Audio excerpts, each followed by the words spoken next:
Bien, jóvenes, tengan todos ustedes buenas tardes. Vamos a empezar nuestra clase de histología del sistema endocrino. Un favor, ¿alguien puede ofrecerse para hacer la oración de la noche?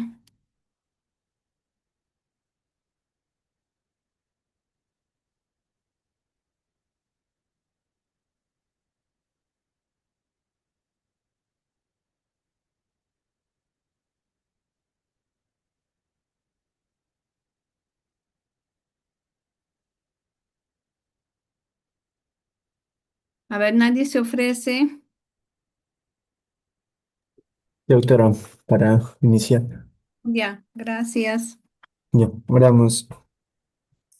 Amado Padre, que estás en los cielos, santificado y glorificado y bendito sea tu nombre, Señor. En esta oportunidad pedimos tu presencia para que podamos entender y comprender la clase de la doctora Marlene, Señor, acerca de la histología del sistema endocrino y podamos así aprender y correspondientemente la creación que nos has dado. Gracias por todo, Dios, te pido esto y mucho más en nombre de Jesús. Amén. Amén, muchas gracias. Bien, chicos, tengan ustedes buenas noches. Vamos a empezar lo que corresponde a la parte de histología del sistema endocrino, ¿no?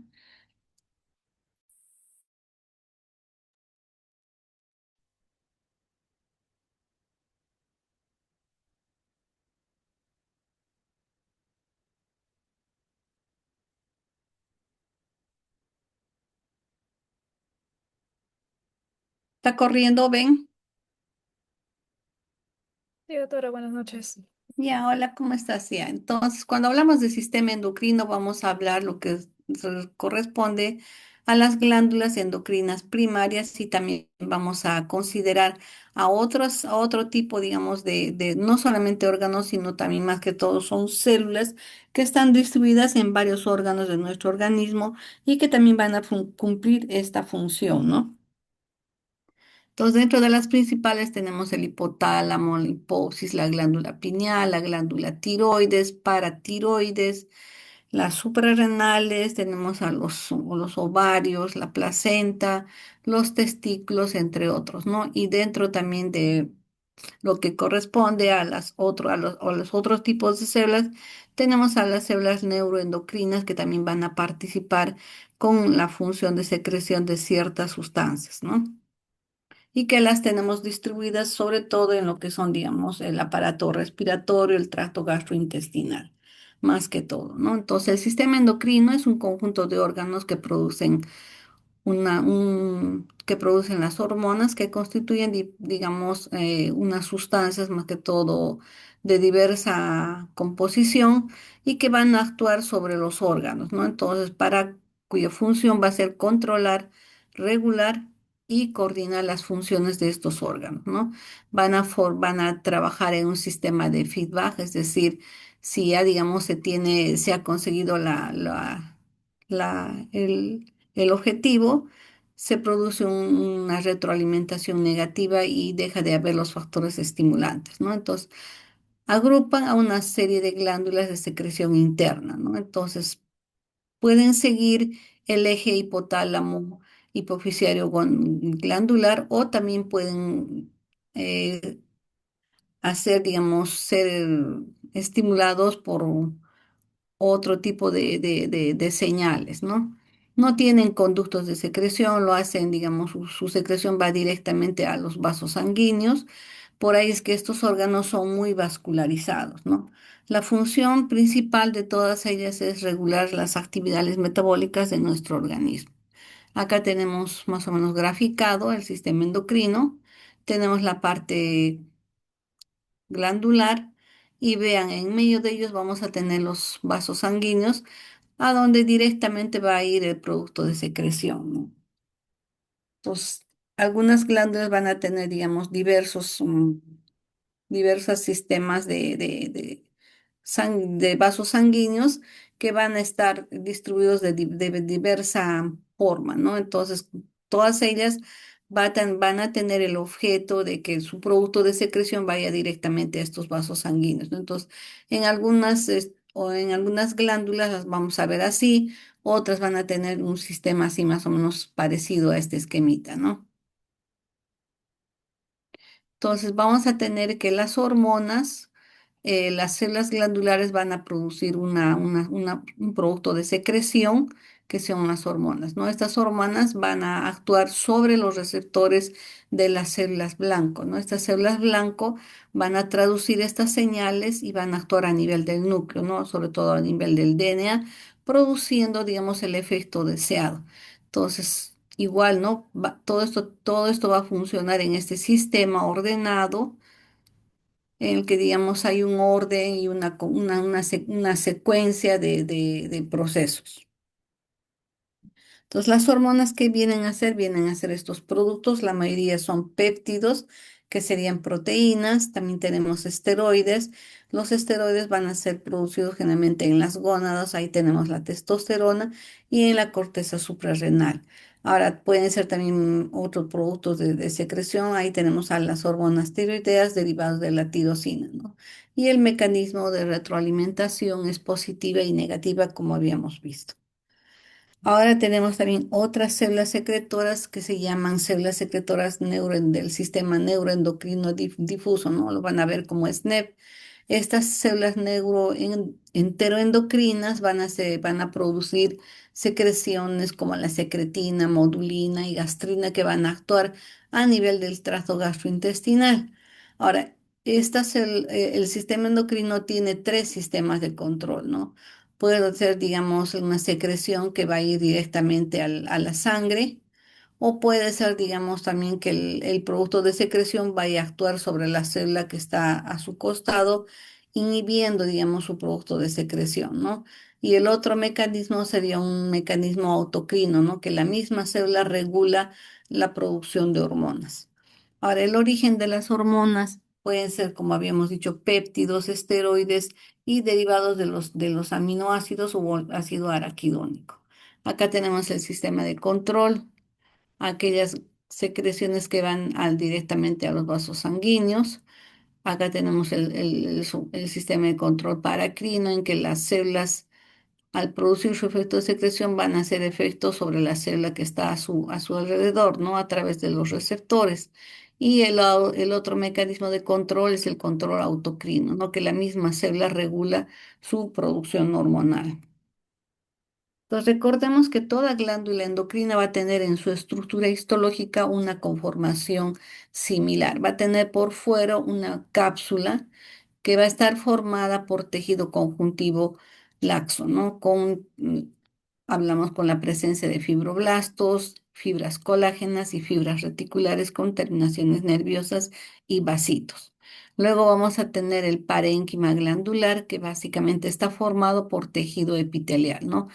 Eso hacemos mención a los acinos, que son grupos de células y forman estructuras como pequeñas glandulitas, ¿no? Que tienen una luz y a través de esa luz va a estar conectada con los vasos sanguíneos. Otro componente de una glándula endocrina es el estroma, es decir, digamos, el armazón que va a sostener al tejido epitelial de la glándula, ¿no? Y también está constituido por tejido conjuntivo. Entonces, este tejido conjuntivo básicamente lo que tiene son fibras reticulares, fibras colágenas y fibroblastos.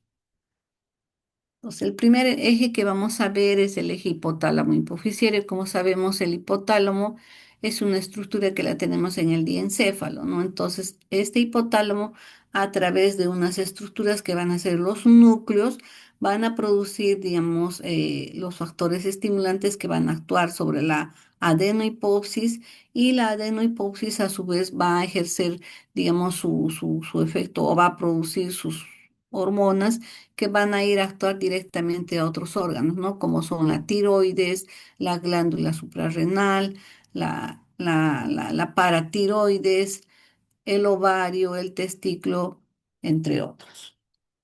Acá estamos viendo en este esquemita a los núcleos del hipotálamo, ¿no? El hipotálamo, como sabemos, está a nivel del diencéfalo. Lo tenemos acá en la parte superior de la glándula hipófisis, ¿no? Entonces el hipotálamo está en esta zona. Acá tenemos la hipófisis y el hipotálamo tiene tres estructuras fundamentales, ¿no? Las células neurosecretoras del hipotálamo ventral que van a liberar y van a inhibir también hormonas, ¿no? Las vamos a ver en este grupo. Luego vamos a ver los otros dos grupos que corresponden al núcleo paraventricular que produce también oxitocina y el núcleo supraóptico que produce ADH. Entonces, estas células neurosecretoras van a actuar a su vez sobre la adenohipófisis, ¿no? Entonces, el núcleo paraventricular y el núcleo supraóptico básicamente van a trabajar a nivel de lo que es la neurohipófisis. Hacia esta parte anterior tenemos la adenohipófisis. La parte, digamos, central va a corresponder a la porción tuberal de la adenohipófisis. Entonces, estos núcleos que encontramos acá en el hipotálamo, como ustedes pueden ver, son más que todo, digamos, factores que van a actuar sobre la adenohipófisis y otras directamente en la neurohipófisis. Histológicamente lo vamos a ver así. Este es un corte de lupa en el que estamos viendo más o menos una vista panorámica desde lo que sería, digamos, acá el lóbulo anterior, el lóbulo posterior. Esta sería la parte, la porción tuberal, y acá ya en la parte más superior tendríamos el hipotálamo, ¿no? Los sistemas que tiene el hipotálamo son un sistema neurosecretor magnocelular en el que va a estar formado por el núcleo supraóptico. Este núcleo supraóptico produce la hormona antidiurética o vasopresina que va a actuar sobre el riñón produciendo una reabsorción de agua, ¿no? El otro núcleo va a ser el núcleo paraventricular que va a producir la oxitocina. Esta oxitocina va a actuar sobre las células mioepiteliales de los conductos mamarios y también va a tener una acción a nivel, digamos, del útero sobre la contracción del músculo liso. Ahora, el otro sistema es el neurosecretorio parvicelular, que a través, digamos, del tracto tuberoinfundibular va a producir, digamos, los factores estimuladores sobre la hipófisis anterior, ¿no? Y va a regular sus diversas funciones. Pues la hipófisis más o menos tiene esta forma, como en la que están viendo, macroscópica, tiene una forma alargada y está ubicada en la cilia turca, ¿no? Acá estamos viendo dos glándulas hipófisis, viéndolas por los dos lados, ¿no? La parte anterior y la parte posterior.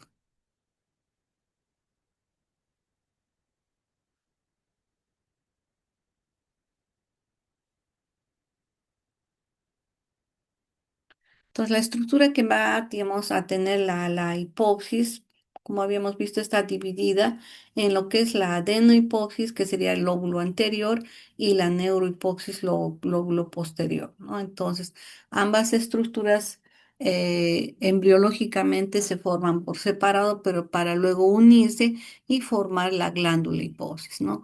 En la adenohipófisis vamos a tener la pars anteriores y la pars tuberalis. En la neurohipófisis vamos a tener una pars nerviosa y el infundiblo, ¿no? A su vez, entre ambas estructuras vamos a tener la pars intermedia, ¿no? Como una línea divisoria de estas dos estructuras. En el infundíbulo vamos a tener una eminencia media y un proceso infundibular.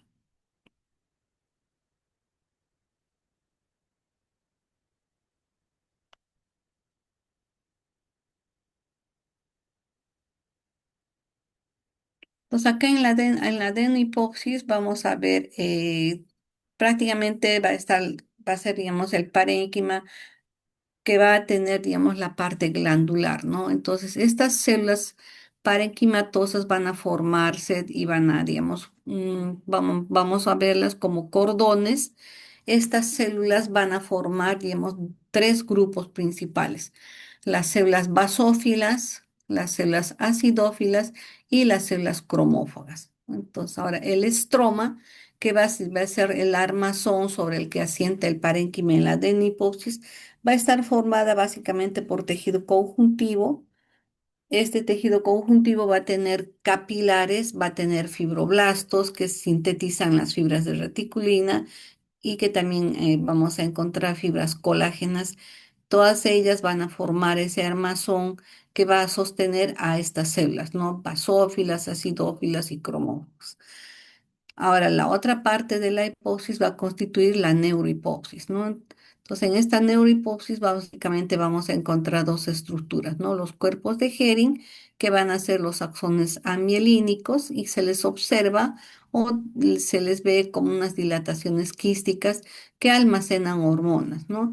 Y las otras células van a ser los pitícitos que corresponde a la glía. Entonces, acá tenemos el hipotálamo con sus núcleos, acá tenemos a la adenohipófisis.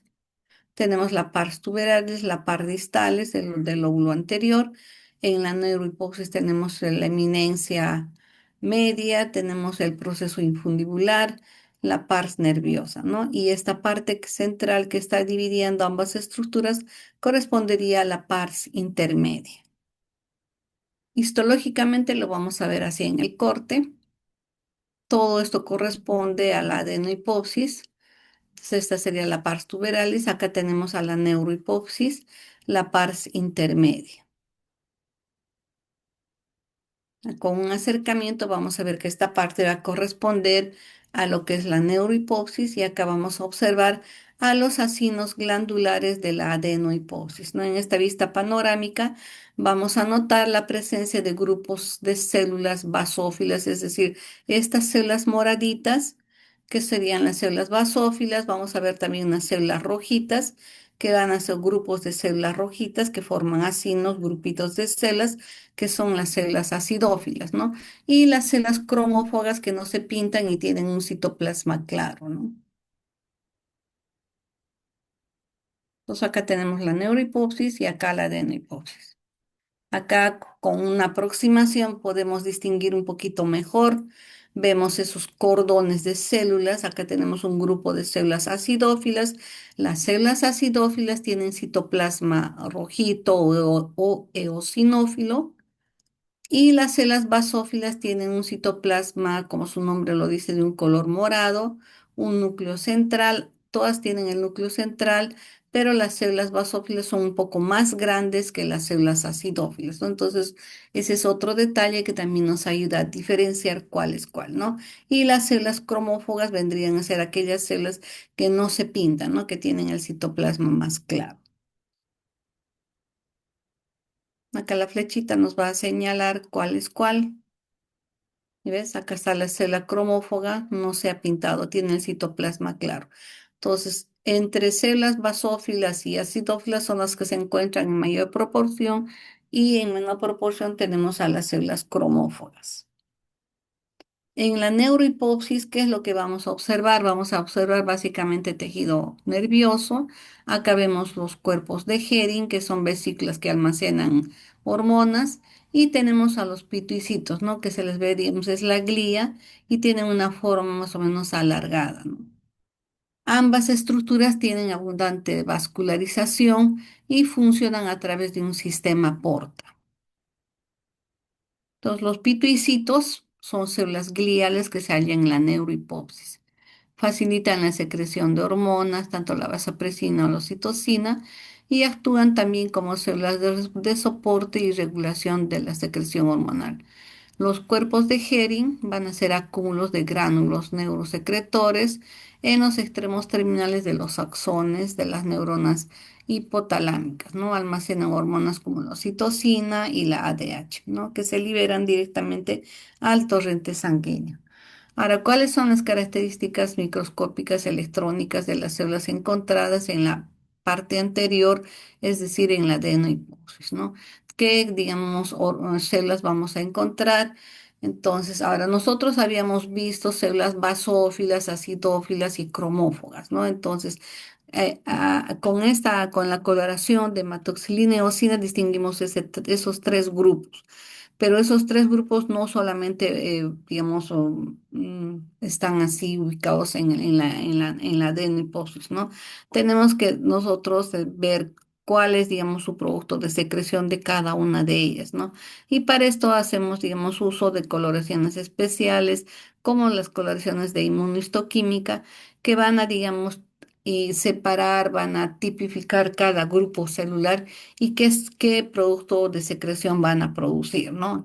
Entonces tenemos, por ejemplo, el tipo celular que va a producir a la hormona, a la somatotrofa. Entonces, estas van a tener un tamaño más o menos mediano a ovoide las células, ¿no? El núcleo generalmente, como habíamos visto en casi todas, tiene una posición central y puede verse algunas veces nucleolos prominentes, ¿no? Los gránulos de secreción generalmente son densos y están muy juntos, ¿no? Alguna característica citoplasmática generalmente digamos, no es evidente. La otra hormona, la lactotropa, es también producida por células grandes, poliédricas, con un núcleo central medio ovoide, ¿no? Estas, ah, estas células tienen, digamos, abundantes lisosomas después del producto de la lactación, ¿no? La otra sería la corticotropa. Esta va a tener las células van a tener un tamaño más o menos mediano, algunas veces medio poliédrico. El núcleo es central, mejor dicho, es redondeado y es excéntrico, ¿no? Va a estar hacia la parte más o menos periférica de la célula y vamos a encontrar dentro de ella unas inclusiones lipídicas, ¿no? Vamos a ver lisosomas grandes, haces perinucleares con filamentos intermedios. La gonadotrofa va a ser una célula más pequeña, ovoide, con un núcleo redondeado, algunas veces excéntrico y tiene en el citoplasma aparato de Golgi prominente con cisternas de retículo endoplasmático rugoso distendidas, ¿no? La otra sería el grupo de la tirotrofa, que son células grandes, poliédricas, tienen un núcleo redondeado, excéntrico, es decir, cerca a la periferia, y en su citoplasma se puede, digamos, observar aparato de Golgi también prominente con vesículas abundantes. Entonces, todo esto nos ayuda, bueno, se puede, digamos, caracterizar a través de estudios de microscopía electrónica, ¿no? Que va pintando las características de cada una de ellas. Y ya en los estudios se le coloca, se pinta y se puede diferenciar cada una de ellas. Entonces, ahora las células de la par distales vamos a tener a las células acidófilas y basófilas, los dos grupos básicos, ¿no? Dentro de las acidófilas tenemos a las células somatotrofas y a las células mamotróficas, ¿no? Entonces, las células somatotrofas van a producir las hormonas de crecimiento, es decir, la gonadotrofina y la somatotrofina, ¿no? Y la mamotrófica, la prolactina. Dentro del grupo de las células basófilas tenemos a las células que producen las gonadotrofinas que van a actuar sobre, digamos, en los folículos en el ovario y tenemos ahí la hormona, a la FSH, ¿no? La otra hormona también que actúa a nivel de las células del ovario tenemos la hormona luteinizante o la LH. A nivel de la tiroides tenemos la tirotropina, que es la TSH, y a nivel de la glándula suprarrenal vamos a tener la ACTH o la corticotropina y también la MSH, que es la hormona estimulante de los melanocitos.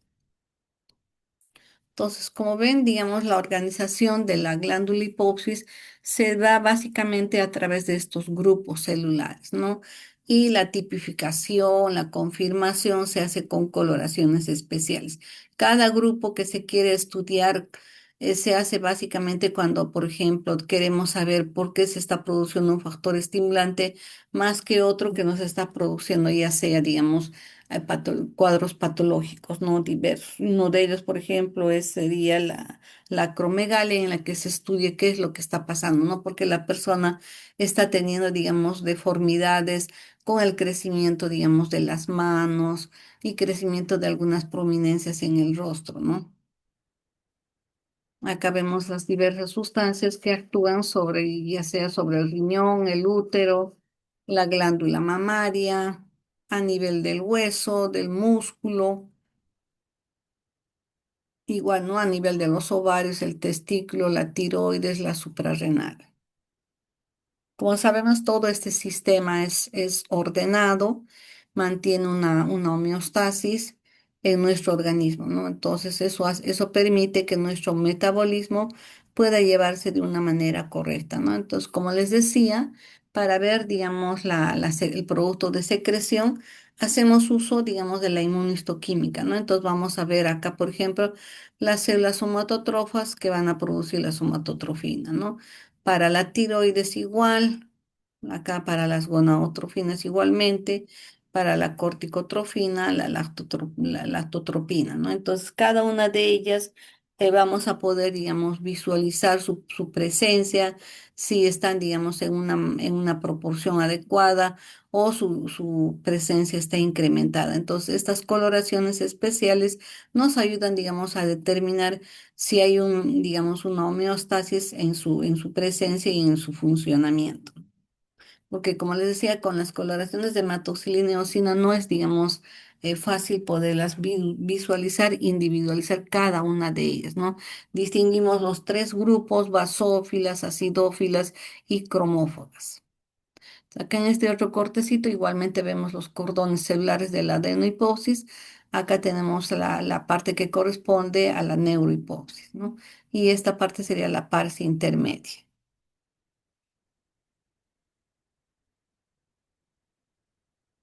Entonces, a mayor aumento vamos a observar en la neurohipófisis a los pituicitos, ¿no? Como habíamos visto, los pituicitos son parte de la glía, lo vemos como células alargadas, con núcleo también alargado de citoplasma eosinófilo, ¿no? Otras estructuras que vamos a ver son los cuerpos de Hering, que vienen a ser, digamos, acúmulos de secreción hormonal. Acá tenemos un cuerpo de Hering. Lo otro que vamos a ver también en la neurohipófisis es el armazón de tejido conjuntivo, que igualmente, ¿no? Para poderlo diferenciar, lo que son fibras colágenas de lo que es, digamos, tejido nervioso, necesitamos hacer coloraciones, ¿no? Como por ejemplo las coloraciones de histoquímica, la tricrómica pintaría, digamos, todo el armazón que tiene la neurohipófisis, ¿no? Ahora, si queremos ver, por ejemplo, a todos los pituicitos y a los cuerpos de Hering, hacemos uso de las coloraciones argénticas, que va a pintar todo lo que es tejido nervioso. Entonces, con la coloración de hematoxilina y eosina, casi todas las células son fusiformes, alargadas, y no podemos diferenciar muchas veces cuál es cuál, ¿no? Solamente, digamos, por la forma estamos diferenciando acá los pituicitos, pero no podríamos diferenciar, por ejemplo, de un fibroblasto, que también es una célula alargada, ¿no? Entonces, para, digamos, tener una confirmación y una certeza de qué es lo que estamos viendo, hacemos uso de estas coloraciones, ¿no? Y más que todas las coloraciones de plata para diferenciar el tejido nervioso básicamente.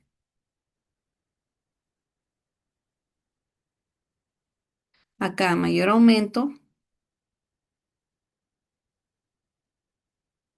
tenemos a los pituicitos, se les ve más o menos como estructura, como células alargadas, medias fusiformes, y acá tenemos a los cuerpos de Hering, ¿no? Que aparecen como unas masas eosinófilas, algunas veces medias ovoides, otras veces circulares, ¿no? Entonces, otro órgano que vamos a ver dentro de del sistema endocrino es la glándula tiroides. Esta glándula tiroides, como sabemos, tiene una ubicación central a nivel del cuello, en la parte anterior, está delante de de la laringe. Esta es más o menos la forma que tienen, como si estuviéramos viendo una mariposa con con ambos lóbulos derecho e izquierdo, y hacia la parte interior tenemos el istmo, ¿no? Algunas veces puede persistir un lóbulo más o menos a este nivel, que llamamos el lóbulo piramidal, como, digamos, persistencia en el proceso embrionario, ¿no? A su vez, la glándula tiroides va a estar también igualmente cubierta por una cápsula. Acá parcialmente estamos viendo a la cápsula, aparecen como estas áreas blanquecinas que se ve como unos tractos, ¿no?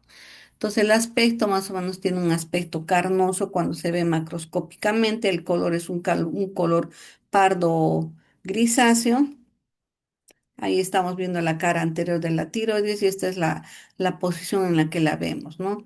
Acá tenemos la laringe y la tráquea, y ahí estamos viendo a la glándula tiroides, ¿no? Con sus dos lóbulos, y lo que les decía, algunas veces se ve la persistencia del lóbulo piramidal, que aparece como una estructura alargada, ¿no?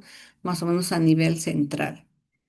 Histológicamente, la glándula tiroides está formada por los acinos o por los folículos tiroideos, y también está formada por las células que están hacia la parte periférica, ¿no? En la parte central vamos a ver al coloide, que es el producto de secreción de estas células foliculares.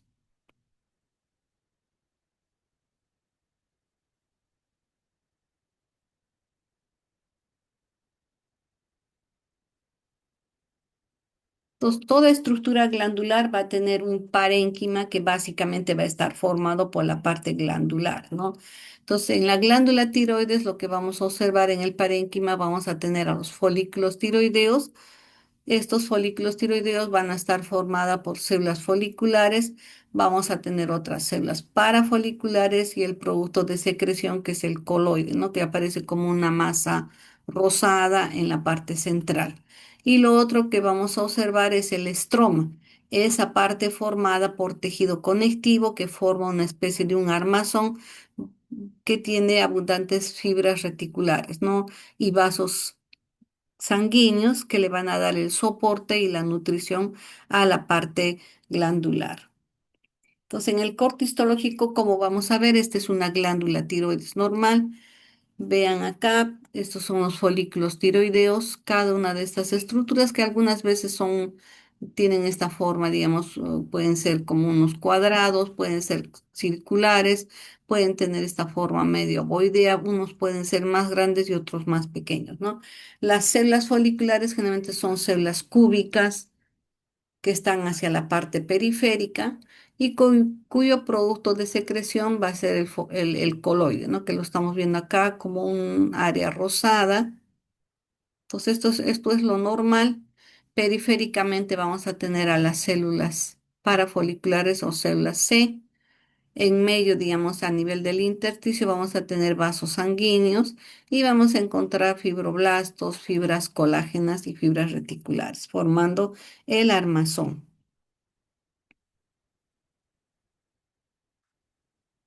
Acá tenemos a los folículos tiroideos en diversos cortes histológicos. Algunas veces vamos a observar como que hubiera dos hileras de células foliculares, otras veces solo una. Entonces, los cortes histológicos van a variar. Si es que, por ejemplo, es una glándula que está eh, con una hiperplasia o, digamos, es una glándula que está sobreestimulada, entonces va a haber una mayor proporción de células foliculares, ¿no? Lo normal es encontrar solo una hilera, ¿no? Entonces, esta es la imagen que ustedes tienen que guardarse de cómo es una célula o cómo es un corte histológico de la glándula tiroides, ¿no? Las células foliculares, un epitelio cúbico periférico y el coloide en la parte central. Entonces, a mayor aumento vemos un folículo tiroideo. Todas estas células que ven ustedes acá cúbicas vienen a ser las células foliculares. Hay capilares sanguíneos como toda glándula que tiene abundante parte vascular donde va a ir su producto de secreción, ¿no? Pues ahí tenemos a las células foliculares y el coloide. En otro corte histológico a mayor aumento tenemos acá la parte, digamos, de secreción, el coloide. Acá estamos viendo a las células foliculares, los capilares sanguíneos también, ¿no?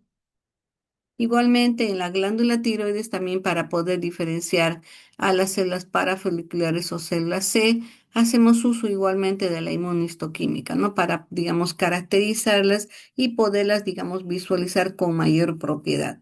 Mientras estamos con los cortes histológicos, una manera de poderlas diferenciar es que las células parafoliculares tienen el citoplasma un tanto más claro, más tenue, ¿no?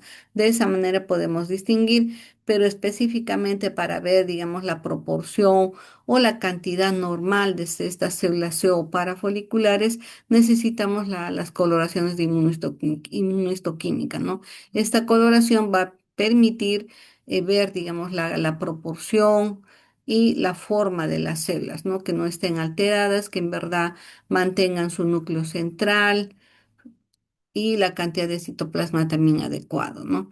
Por ejemplo, cuando tenemos algún cuadro como una hiperplasia folicular, se puede observar incluso la presencia de estas áreas claras que corresponden a vacuolas, ¿no?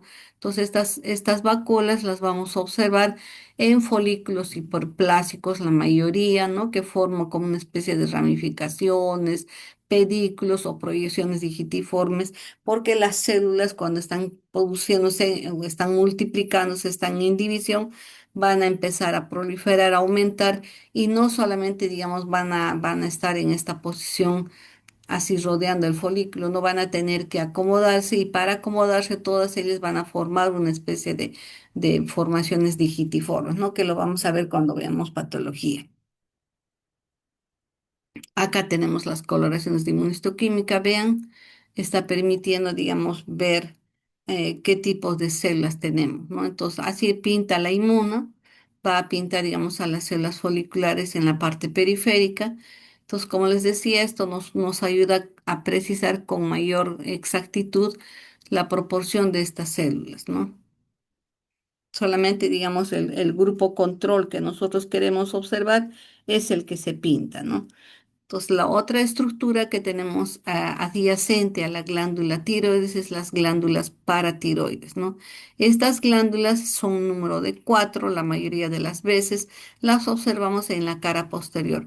Cuando se retira la glándula tiroides, bien pegadas a la cápsula, vamos a encontrar unas estructuras parecidas a unas lentejitas, ¿no? Que están en la cara posterior de la glándula tiroides. Y para poderlas, digamos, visualizar, hay que ser muy cuidadosos cuando se está retirando esta glándula, ¿no? Y cuando, digamos, se está haciendo los cortes histológicos. A veces macroscópicamente no se distingue y se va cuando se está realizando los cortes, ¿no? Entonces, siempre tenemos que ser cuidadosos para poder, digamos, buscarlas y ubicarlas, ¿no? Y como les decía, está bien adherida a la cápsula, entonces cuando hacemos los cortes histológicos debemos tratar de enviar cortes más o menos a ciertos niveles para poder visualizarlas, ¿no? Como a veces se ve digamos, una división entre ambas, pero la mayoría de las veces es indistinguible, ¿no? Entonces solamente se hace, digamos, al cálculo cortes para poderlas visualizar. Ahora, estas glándulas paratiroides, ¿cómo, qué estructura van a tener? No vamos a ver igual como es que se veía también en la glándula hipófisis, va a haber grupos celulares, ¿no? Vamos a tener las células oxifílicas y las células principales, ¿no? Estas células principales van a tener un citoplasma basófilo, un núcleo central igualmente moradito. En cambio, las células oxifílicas van a tener un citoplasma más rojito, ¿no? Como lo que está señalando acá la imagen.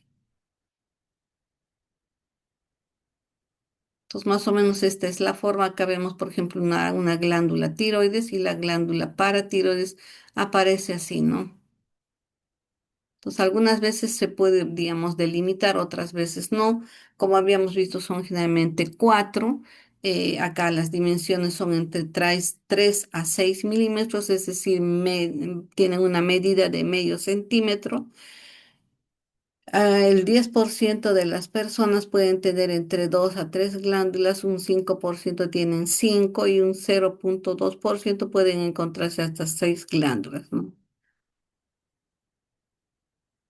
Como han visto, está en la cara posterior de la glándula tiroides.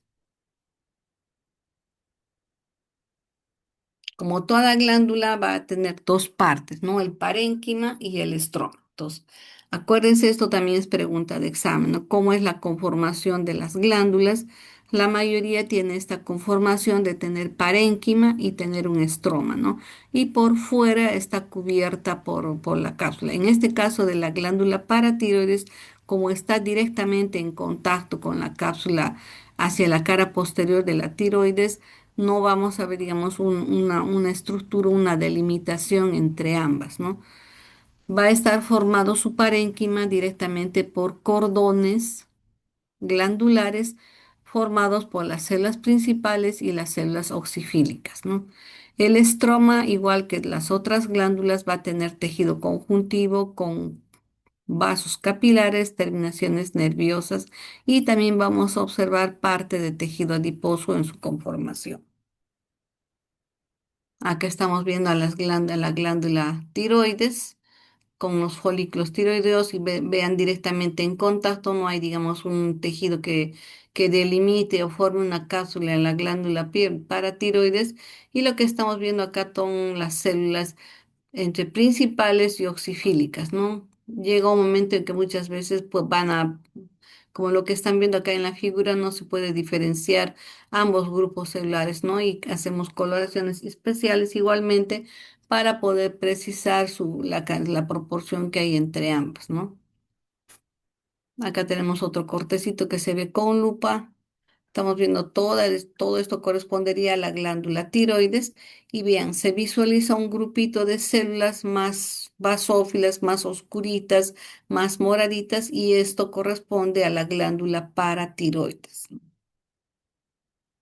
Pues, ¿qué es lo que vamos a observar o qué estructura va a tener esta glándula paratiroides? Igualmente va a tener un estroma, como hemos visto, una parte del parénquima glandular en el que observamos estos dos grupos de células, ¿no? Principales y oxifílicas. Van a producir o su producto de secreción directamente a los vasos sanguíneos que están en medio de los cordones celulares, ¿no? Como lo que estamos viendo acá. Acá en otro corte histológico, como les había hecho mención, podemos observar tejido adiposo en medio de los cordones celulares, ¿no? Esto también es parte, digamos, de su estructura que se puede encontrar y, digamos, no se considera normal, ¿no? Hasta un 35% puede haber células adiposas en medio de los cordones celulares, ¿no? Acá tenemos otro corte histológico. Este grupito más prominente va a corresponder a lo que son las glándulas paratiroides. Como ustedes pueden ver, grupos y cordones de células, a veces los cordones mal definidos, algunas veces nos da la impresión de ver grupos redondeados, otros son como unos tractos alargados. En medio de ello tenemos el tejido conjuntivo que forma el estroma o el armazón de todos estos grupos celulares, ¿no? Y los vasitos sanguíneos entre ellas. Acá mayor aumento, las células principales y acá tenemos las células oxifílicas, ¿no? Que tienen un citoplasma más eosinófilo, más rojito y que nos da la impresión como que tuvieran gránulos en su citoplasma, ¿no? Son un poco más grandes, el núcleo también es de mayor tamaño. Acá en otro corte histológico igualmente, estamos viendo a las células principales y a las células oxifílicas. Vean la gran cantidad de vasitos que hay en medio de ellas, ¿no? Para que su producto de secreción vaya directamente al torrente sanguíneo. Entonces, ¿cómo vamos a distinguir, por ejemplo, qué es una glándula paratiroides? Siempre tener en cuenta que está en la parte posterior de la glándula tiroides, en la parte posterior, y ahí vamos a encontrar en forma de un pequeño grupo a estas células, ¿no? Tanto a las células oxifílicas y a las células principales. Como ven, algunas veces forman cordones, pareciera la tendencia como que forman un tubo, otras veces están de una manera irregular formando líneas celulares, ¿no? Acá hay un corte más o menos de un dibujito de microscopía electrónica. Tenemos a la célula oxifílica con esos gránulos que se ven en la parte, digamos, del citoplasma y las células principales, ¿no? Que son un poquito más pequeñas, ambas con sus estructuras a nivel citoplasmático, ¿no? Otra glándula que vamos a ver dentro del sistema endocrino es a la glándula suprarrenal. Como vemos, esta glándula está ubicada hacia la parte del polo superior del riñón. Básicamente está rodeada por abundante cantidad de tejido adiposo y lo observamos de esta forma, ¿no? Tenemos acá el polo superior del riñón y acá tenemos a la glándula suprarrenal. Tiene más o menos una forma triangular o piramidal de un color pardo amarillento, rodeada externamente por abundante tejido adiposo. Entonces, esta glándula que tenemos acá encima o a nivel del polo superior del riñón es una glándula que rápidamente se lisa. Entonces, cuando se hacen las necropsias, y se quiere, digamos, preservar este órgano para ver todas sus capas. Es uno de los órganos que se retira con mayor rapidez y se colocaríamos en el formal para que pueda fijarse y pueda conservarse su estructura y podamos realizar los cortes histológicos para ver sus diferentes grupos celulares, ¿no? Entonces tiene más o menos como vemos una forma piramidal. Acá estarían esquematizados los grupos celulares. Su posición está a nivel del polo superior del riñón y igualmente van a tener células cromófagas, células que no se pintan, células acidófilas y células basófilas. Entonces, recordar que esta glándula tiene, digamos, una división entre lo que es corteza y lo que es médula, ¿no? La parte central va a ser, digamos, la parte medular. Esta parte medular tiene, digamos, otra estructura, otra composición a diferencia de la parte de la corteza. Entonces, esta parte de la corteza, acá lo estamos visualizando, la suprarrenal tiene una cápsula que la envuelve con tejido adiposo formada por tejido conjuntivo con fibras reticulares, fibras colágenas y fibroblastos, ¿no? Luego vamos a ver la primera capa que correspondería a la capa glomerular. Se le llama glomerular porque forma como una especie de ovillos parecidos a los glomérulos renales, ¿no? Luego vamos a tener la capa fasciculada que forma como unos tractos alargados, algunas veces rectilíneos de células, ¿no? Entonces es la zona fasciculada. Luego vamos a tener la zona reticular que forma unos tractos cortos irregulares, ¿no? Entonces por eso se le llaman las zonas reticulares. Y más hacia la parte central vamos a tener la médula, ¿no? Entonces, como sabemos, el origen durante su formación embriológica, la suprarrenal va a tener la participación de dos hojas endodérmicas, ¿no? Lo que corresponde al mesodermo va a formar lo que es la corteza suprarrenal y la cresta neural va a tener, digamos, su participación a nivel de la médula, ¿no?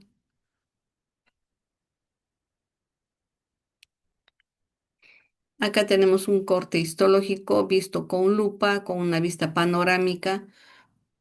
Obviamente esta glándula suprarrenal no es, digamos, de una persona humana, sino debe ser de algún animal más pequeño, que nos está permitiendo ver más o menos toda la estructura, ¿no? Desde lo que correspondería a la parte externa, que sería la cápsula, que está más externamente, luego vamos a ver a la corteza con todas esas líneas, ¿no? El grupo glomerular, fasciculado, reticular y la médula suprarrenal, que la estamos viendo acá de un color más azulito.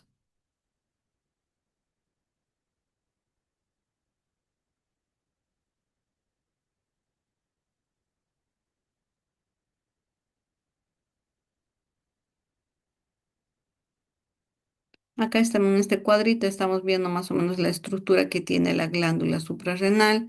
Básicamente es corteza y médula, ¿no? Entonces en la corteza vamos a tener la parte glandular que corresponde, digamos, al parénquima, ¿no? Este parénquima, como habíamos visto, está formado por diversos grupos celulares. Tenemos se forman una especie de cordones, ¿no? Entonces, estos cordones cuando adoptan una forma más o menos que parecen, digamos, unos ovillos, vamos a llamarle la capa glomerular, ¿no?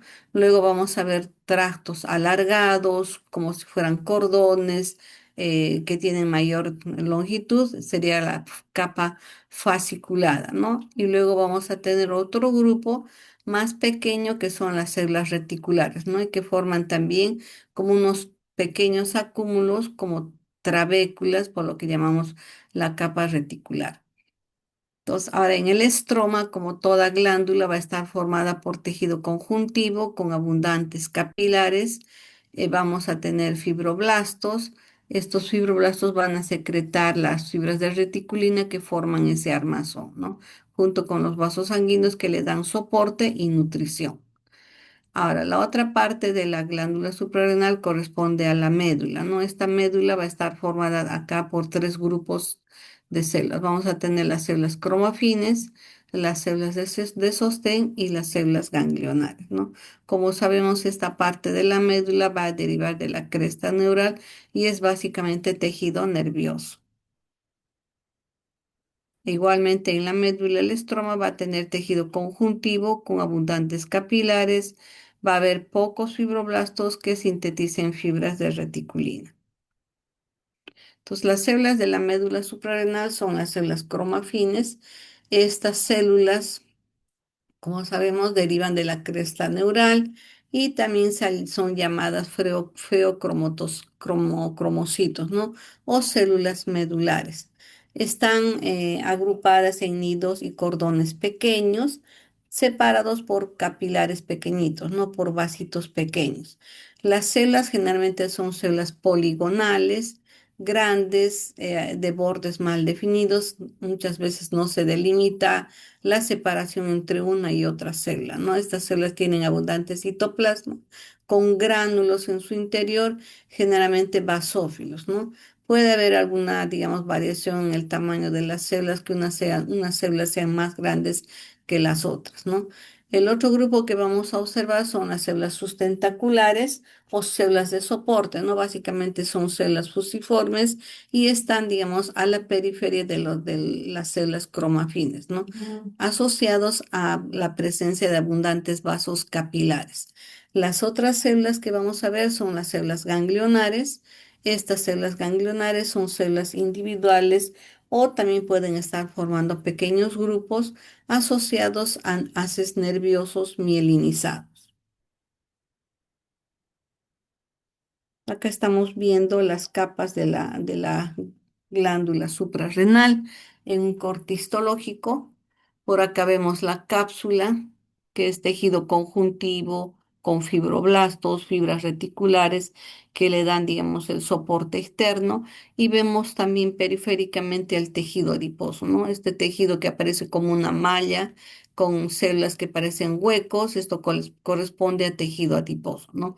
Y eso también lo vemos macroscópicamente. Seguidamente de la cápsula vamos a tener la capa glomerular, que vienen a ser estos grupos de células medio redondeados, ¿no? Como se ve acá. Que alguien, el que lo describió por primera vez, lo hizo parecer a los glomérulos, ¿no? Entonces, por eso se le llama la capa glomerular. Luego vamos a tener la capa fasciculada, como ven, son tractos rectilíneos alargados. Entonces, hay que seguirlos con sumo cuidado para ver, ¿no? Su presencia. Entonces, todo esto correspondería a la capa fasciculada. Más profundamente vamos a tener a las células reticulares, que también van a formar grupos de 3, 4 células, pequeños grupos, algunas veces en forma, digamos, de una C, o como que estuviera formándose una cita. Entonces tiene más o menos esa forma, ¿no? Reticular, está formando como ramitas pequeñas. Ahora, la proporción de células, tenemos la capa glomerular, va a constituir más o menos un 15% de la celularidad. La capa fasciculada tiene mayor proporción, hasta un 80%, y la capa reticular hasta un 15%. En la médula, que es, digamos, ya la parte más central, vamos a observar tejido nervioso, ¿no? Con lo que habíamos visto anteriormente. Igualmente, para poderlas diferenciar, necesitamos hacer coloraciones especiales, ¿no? Algunas veces cuando la glándula está bien preservada, nos va a permitir ver, digamos, los grupos celulares, ¿no? Como lo que estamos viendo acá. Acá estamos viendo vasitos sanguíneos que forman los sinusoides. Acá estamos viendo las células cromafines. Acá tenemos la parte, digamos, de la médula suprarrenal. Tenemos vasos sanguíneos y las células cromafines, ¿no? Todas ellas. Acá tenemos células ganglionares simpáticas. Entonces, en este aumento podemos diferenciar no solamente por la coloración, vean ustedes acá que están bien preservadas. Esto significa que la glándula ha sido fijada rápidamente una vez que se ha retirado digamos, de la persona o del animal donde se está estudiando, ¿no? Como les había hecho mención, esta es una glándula que rápidamente se lisa, y muchas veces cuando nosotros retiramos la glándula suprarrenal y hacemos el corte, prácticamente se está desarmando todo el tejido, ¿no? Y es difícil de poder, digamos, obtener un buen corte histológico para poder diferenciar las diferentes zonas, ¿no? Entonces, otro órgano que también forma parte de lo que es el sistema endocrino es el páncreas, ¿no? Acá tenemos un páncreas en una imagen macroscópica, estamos viendo lo que corresponde a la cabeza, el cuerpo y la cola, ¿no? Recordar, digamos, que a este nivel de la cabeza del páncreas vamos a ver una parte distal a la que vamos a llamar el proceso uncinado, ¿no? Pues a través del páncreas, como sabemos, va a haber un sistema de ductus que va a desembocar a nivel de la segunda porción del duodeno, ¿no? A nivel de la papila duodenal.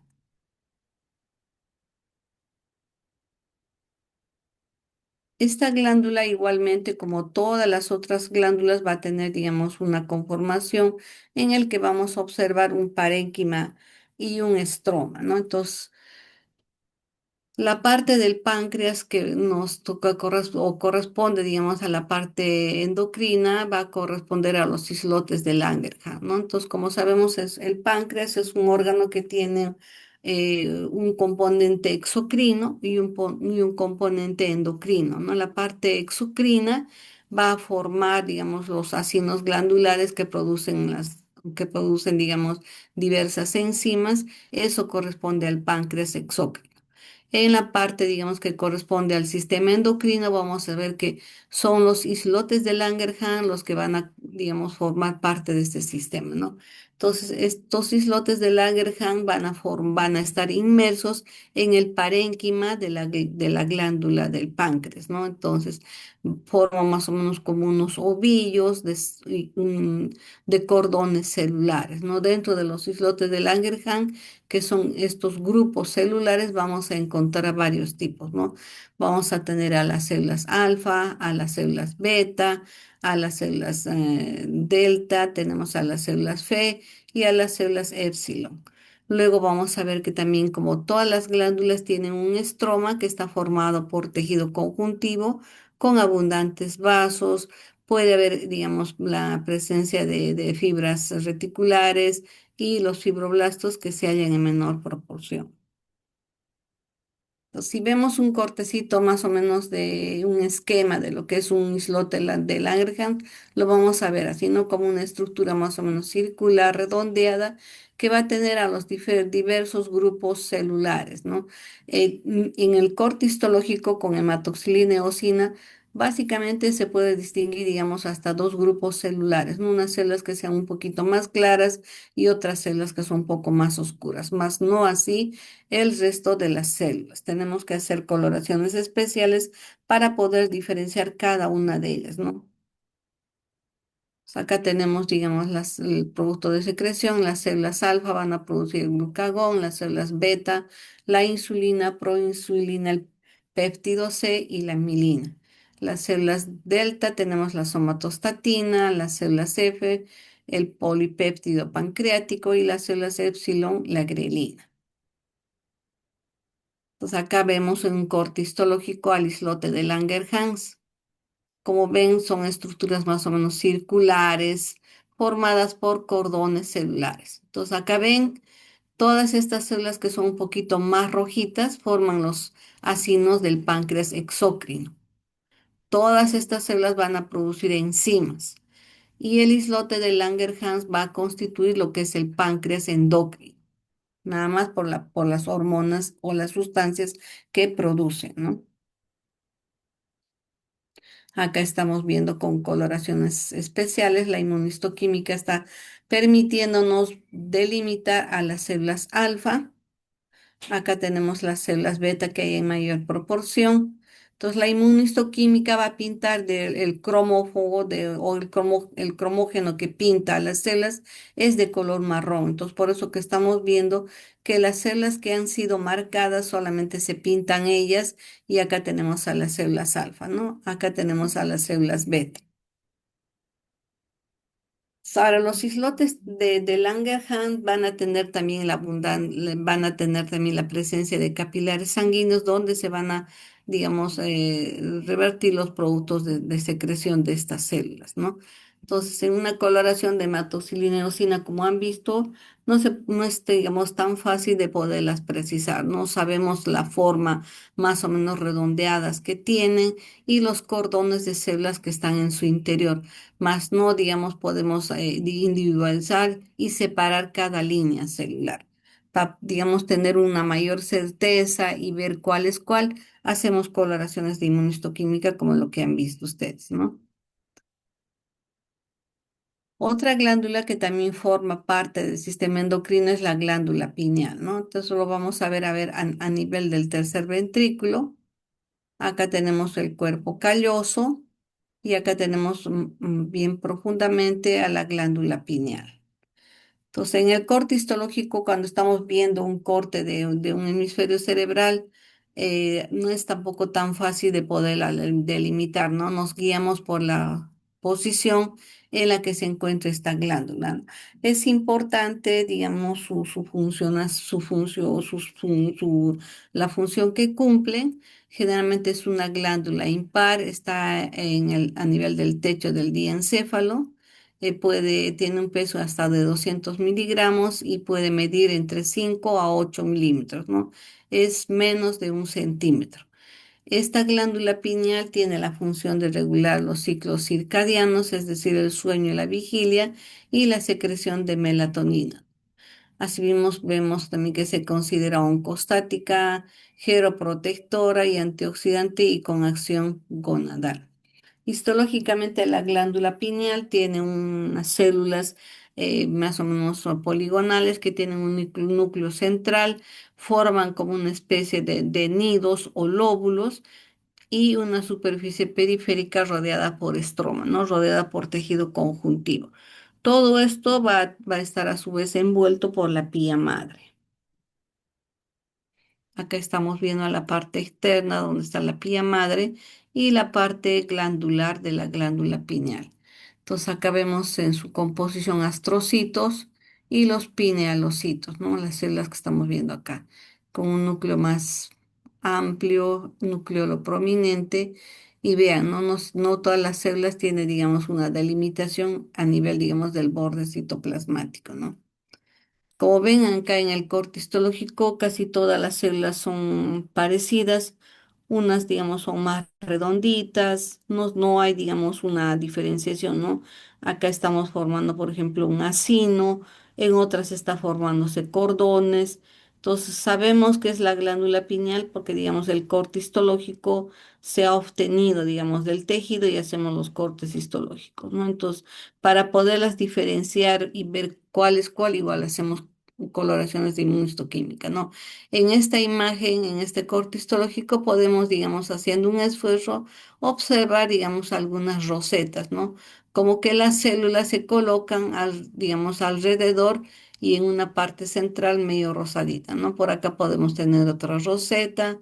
Vemos capilares sanguíneos abundantes dentro de su parénquima. Y algo que también se encuentra, digamos, en la glándula pineal son estas concreciones o, digamos, áreas de calcificación distrófica que también se puede encontrar, ¿no? Acá tenemos un corte, digamos, visto con lupa y vean que lo que resalta son esas concreciones de la calcificación distrófica, ¿no?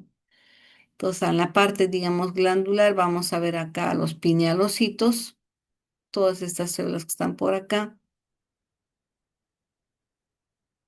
Acá tenemos esas concreciones a las que se les llama la arenaza corpórea, que aparecen como concreciones, digamos, o como áreas concéntricas, basófilas, por los depósitos de minerales, ¿no?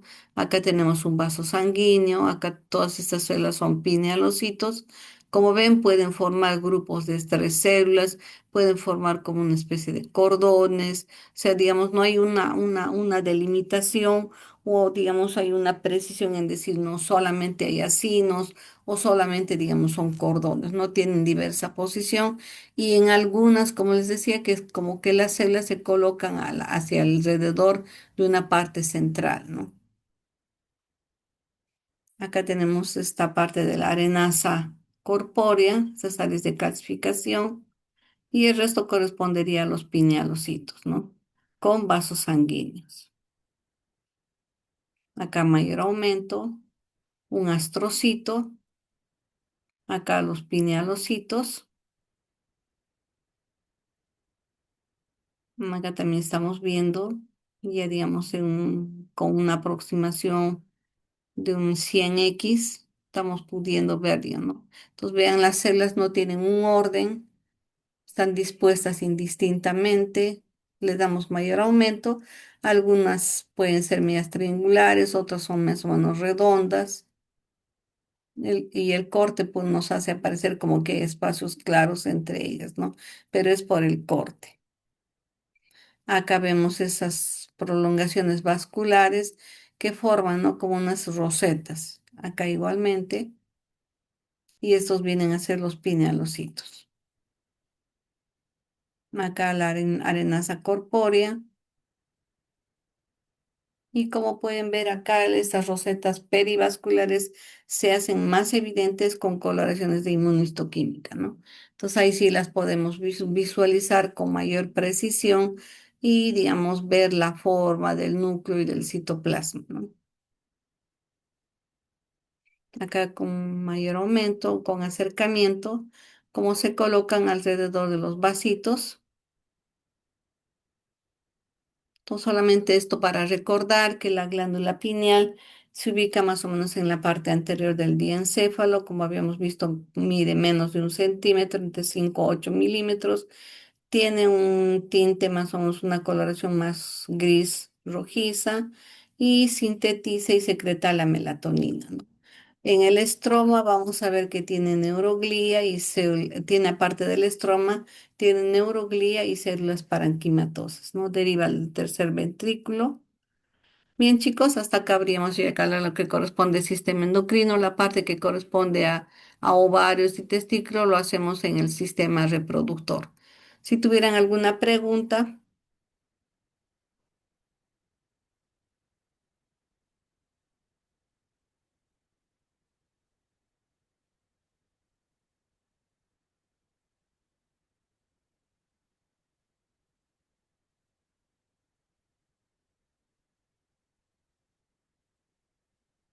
Hola, buenas noches. Solo una duda.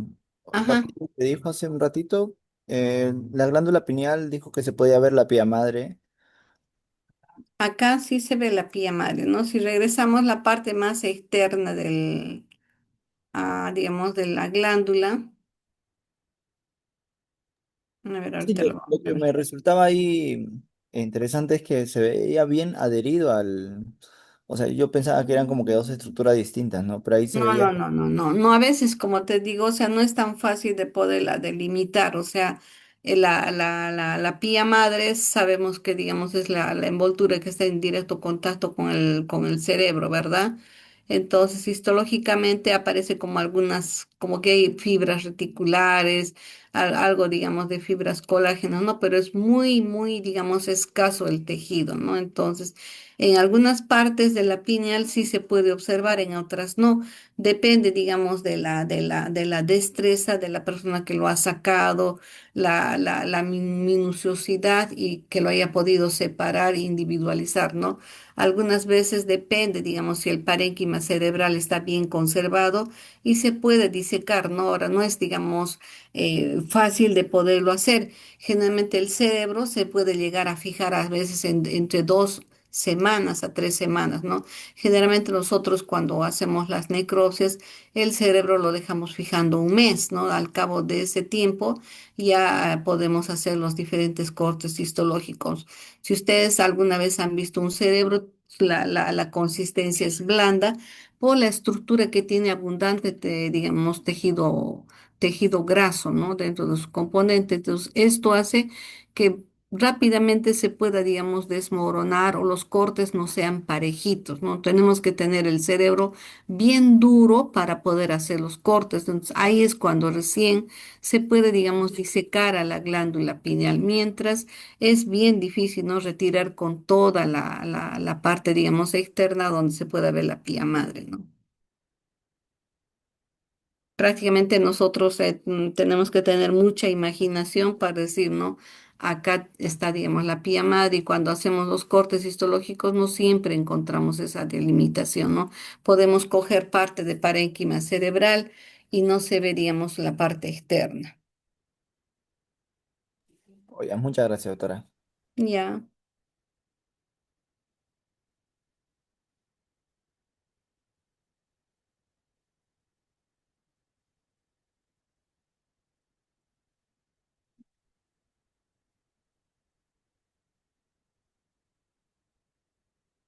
Bien, chicos, si no tuvieran ninguna pregunta, ya les pasé, creo, el PPT para que lo puedan compartir, ¿no? Doctora, disculpe, ¿tomó lista? No, ¿cómo se llama? El delegado no me ha pasado. Voy a mandarle mensajito para que me pase la lista, ¿no?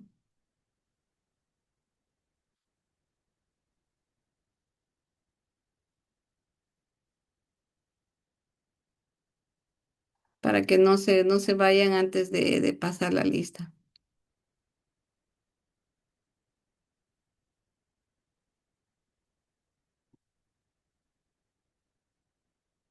En la mañana tenían otro curso, ¿verdad? Porque habíamos quedado en hacer en la mañana, pero estaban, creo, con otras actividades.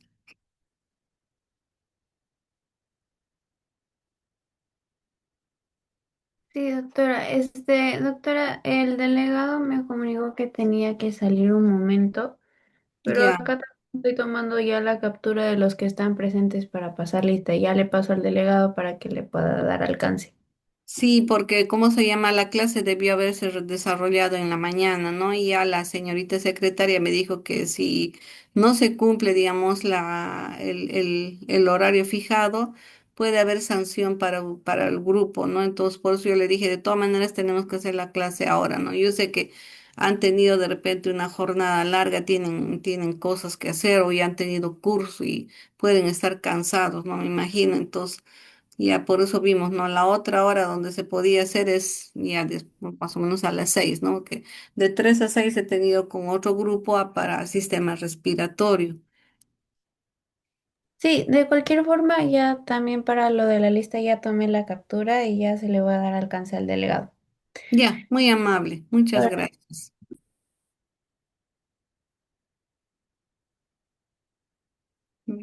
Bendiciones, chicos. Cuídense bastante y estudien. Ya nos estamos viendo.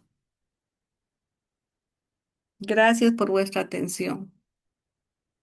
gracias, doctora. Hasta luego. Ya, chicos, Sí, gracias, cuídense. doctora, hasta luego. Chao, chao, chicos, cuídense.